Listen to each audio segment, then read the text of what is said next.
उवैस बिन आमिर जो उवैस करनी के नाम से मशहूर हैं, इस्लाम लाने के बाद सबसे बड़ी ख्वाहिश की ज़िंदगी में एक दफ़ा रसूलुल्लाह की ज़ियारत नसीब हो जाए, लेकिन हालात की वजह से आप एक मरतबा भी रसूलुल्लाह की ज़ियारत न कर पाए। उधर रसूलुल्लाह की आपसे मोहब्बत का आलम क्या है कि रसूलुल्लाह अपने सहाबाए किराम को कहते हैं कि जब भी कोई यमन की तरफ जाए तो उवैस को मेरा सलाम कहे। और रसूलुल्लाह ख़ुद ये ख्वाहिश करते थे कि काश मैं उवैस करनी से मिल पाता। अल्लाह यमन की तरफ मुँह करके कहते, इन्नी अशुम्मो रौहर रहमान मिन जिहतिल यमन, मुझे यमन की तरफ से रहमान की खुशबू आती है। सहाबाए किराम सवाल करते, या रसूलल्लाह वो कौन सी हस्ती यमन में रहती है जिसके वजूद की बदौलत आपको रहमान की खुशबू आती है?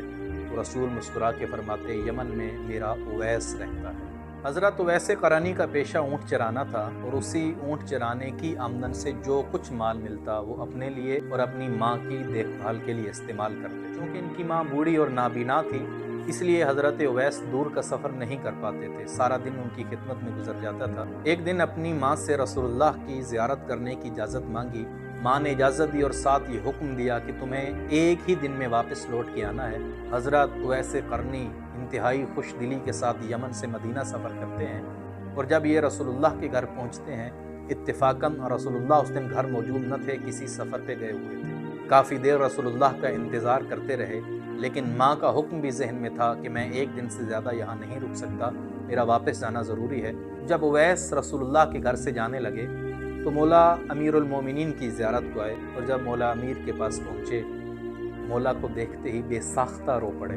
मौला ने पूछा, उवैस तुम्हें किस बात ने रुलाया है? कहा, या अली, मैं शौक़े ज़ियारत लेके आया था कि मैं रसूलुल्लाह के चेहरे की ज़ियारत कर लूँगा, लेकिन पीछे मेरी माँ अकेली है और मेरी माँ ने मुझे हुक्म दिया है कि एक ही दिन में लौट के वापस आ जाना। या अली, आप जानते हैं मेरे दिल में रसूल की ज़ियारत की कितनी तड़प है। या अली, मैं मजबूर हूँ, मुझे आज के दिन वापस जाना है। यही बात मुझे रुला रही है कि मैं रसूलुल्लाह की ज़ियारत न कर सका।